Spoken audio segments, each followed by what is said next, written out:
성부와 성자와 성령의 이름으로 말씀드립니다. 오늘은 야외 예배가 계획됐었으나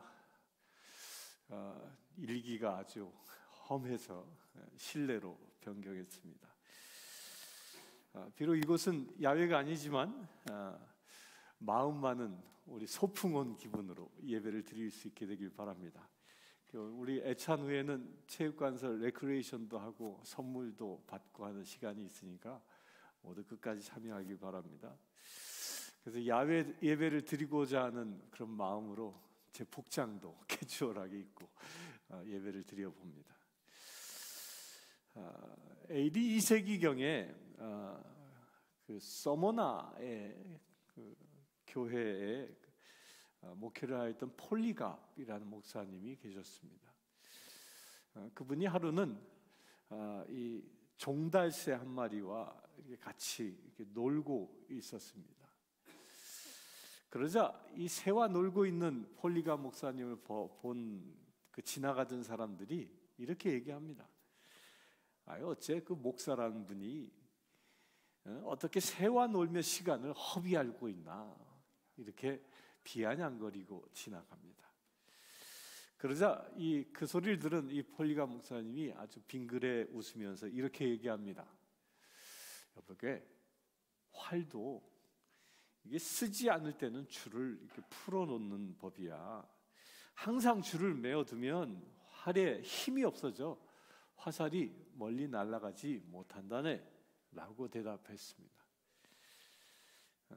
이게 무슨 얘기입니까?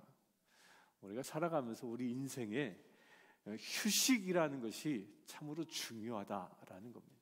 열심히 일하기도 하고 또 쉴 수 있는 시간도 가져야 합니다.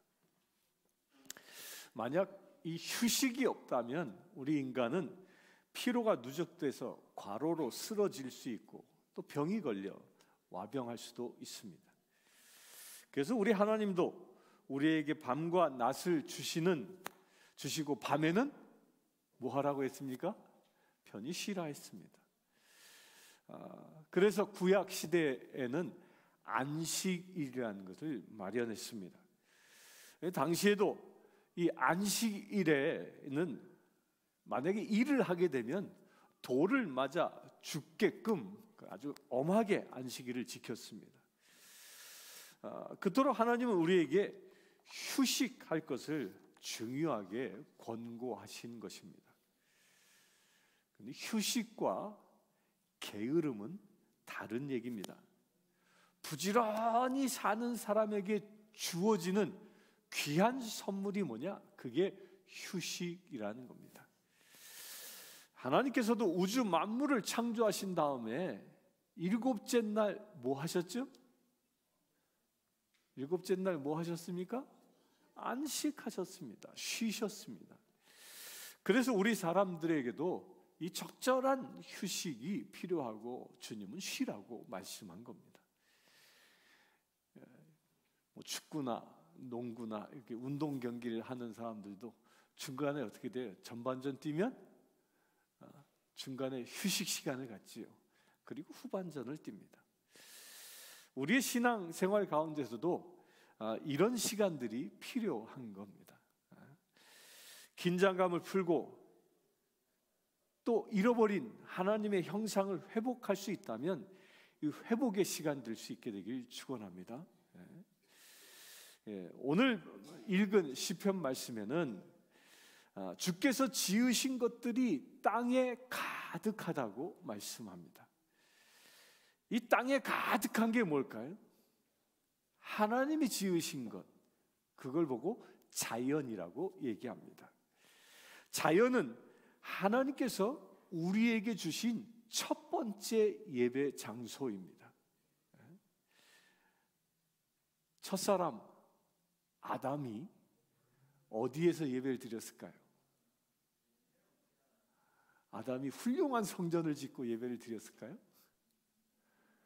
첫사람 아담은 하나님께 예배를 어떻게 해요? 에덴 동산 자연 속에서 예배를 드렸습니다. 또 우리의 믿음의 조상 누구죠? 아브라함. 아브라함은 어디에서 예배를 드렸죠? 모리아산 제단을 쌓고, 그 자연이에요. 그냥 하나님이 만드신 자연에서. 또 아주 위대한 리더였던 모세가 40년 동안 하나님께 예배드렸습니다. 근데 그 예배드린 장소가 어디입니까? 그냥 광야, 하나님이 만드신 자연 속이었습니다. 그들은 모두 하늘을 보면서 세상을 창조하신 하나님의 그 위대하심을 묵상했고요. 또한 땅을 보면서 세상에 충만해 있는 그 하나님의 은혜를 발견하고 예배했습니다. 그래서 시편 148편에 보면 성경은 모든 자연 만물이 하나님을 찬양한다라고 선포합니다. 해가 낮에 뜨면 하나님을 찬양하는 것입니다. 달이 밤에 떠도 하나님을 찬양하는 것입니다.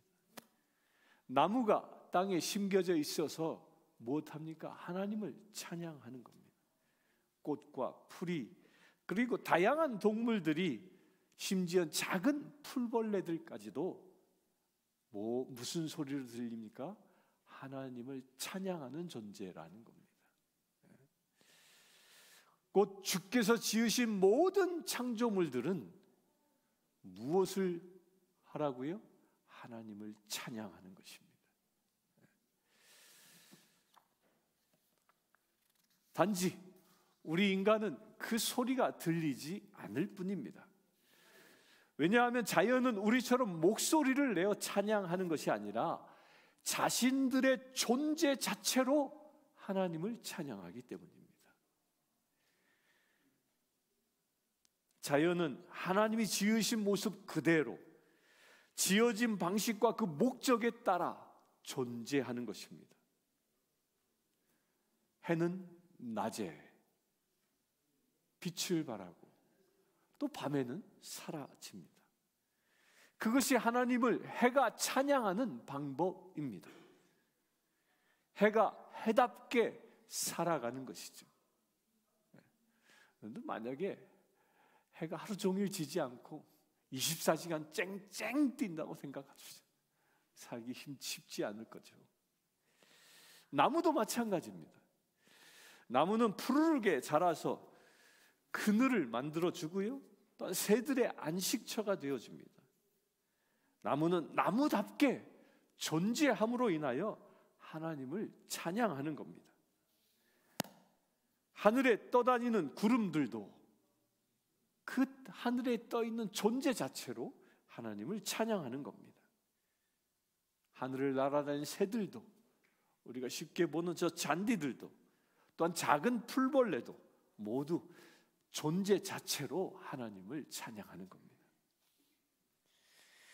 자연은 하나님이 창조하시고 보시기에 심히 좋았다 하신 그 모습 그대로 살아가는 겁니다. 그것이 자연, 그 자연이 하나님을 찬양하는 방식입니다. 그렇다면 우리 사람들은 어떻게 찬양하겠습니까? 물론 목소리 높여 찬양합니다. 그러나 주님은 우리가 잃어버린 것을 회복하기를 원하십니다. 우리가 하나님께 드릴 수 있는 가장 최고의 찬양이 뭘까요? 그것은 우리의 삶을 드리는 겁니다. 여러분들의 삶이 하나님을 찬양하는 삶이 되길 바랍니다. 어떻게 해요? 어떻게 그게 가능할까요? 가능한 이유는요, 비밀은 한 가지에 있습니다. 사람답게 살아가는 것입니다. 하나님을 경외하고 이웃을 사랑하는 것, 이것이 사람답게 사는 것이죠. 이것이 하나님이 창조하신 이 사람의 그 원형의 모습인 겁니다. 사람답지 살지 못하면서 드려지는 노래는 삶은 개차반이면서 예배 와서 교회 와서 찬양만 잘한다고요? 그것은 찬양이 될 수 없는 겁니다. 사랑하는 성도 여러분, 우리 모두 하나님이 만드신 그 사람의 모습, 그 사람다움의 모습 그것을 회복하시길 축원합니다. 욕심 부리지 말고 진정 사람답게 사랑하며 우리 살아갈 수 있게 되길 축원합니다. 그것이 하나님을 경외하는 것이고 그렇게 하나님을 경외하며 살아갈 수 있게 되길 축원합니다. 여러분 모두가 이처럼 하나님이 창조하신 그 원형의 모습을 회복함으로 인해서 여러분들의 삶 자체가 하나님께 찬양과 영광을 돌리는 귀한 믿음의 자녀 되기를 주의 이름으로 축원합니다. 기도하겠습니다. 주 아버지 하나님, 하나님께서 온 세상을 창조하셨습니다. 온 자연 만물들을 창조하셨습니다.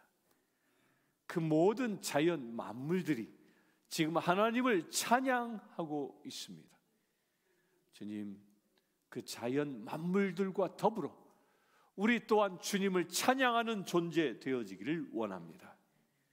우리가 무엇을 하든 우리가 어디에 있든 우리의 삶 자체가 오직 하나님만을 찬양하는 거룩한 믿음의 제들 되게 하여 주시옵소서.